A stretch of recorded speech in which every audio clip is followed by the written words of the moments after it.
Menteri Ketenaga Social Welfare ubak kermen Shelah haka sauteri unailar ula pentip baka sarkar jela kala thong ya ka kenun tokin kabalat lut kaban kli do nong bisar bala song that jong ka Madhya Pradesh High Court Umul Chand ban tokit benya halor ke jing yo kurup ki pelit Assam hadu lai pula hajar berni ukhaw jong ka jela napo jela Assam.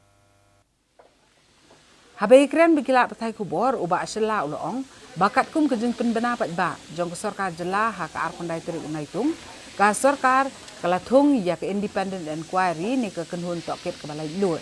ban tokit bnia halor ke jing kurup jong ki pulit ke Assam ya ukhaw supplementary nutrition program jong ke scheme ICDS ke jela na ke wei ke kudam simet ke badan haboko Uya thu ba uni ukhaw ude ubha bala ai saka company Continental Milkos India Limited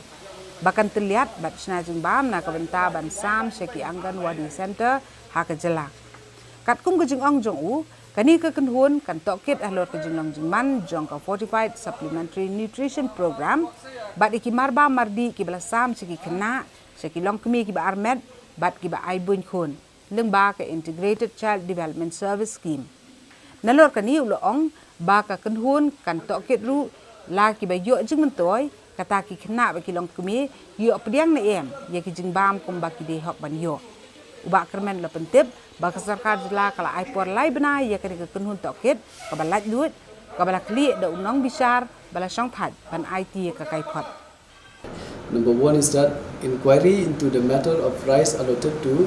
Continental Milkos India Limited for the supplementary nutrition program SNP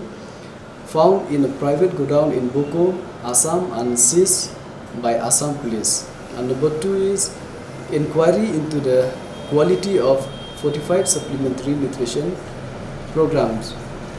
Food items being supplied to the children, pregnant and lactating women under the Integrated Child Development Service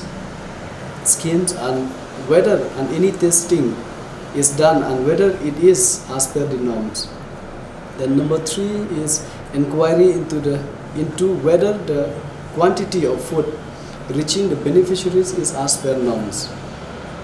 These are the 3 terms and conditions. Then even we have put this also, the final report of the inquiry shall be submitted within 3 months.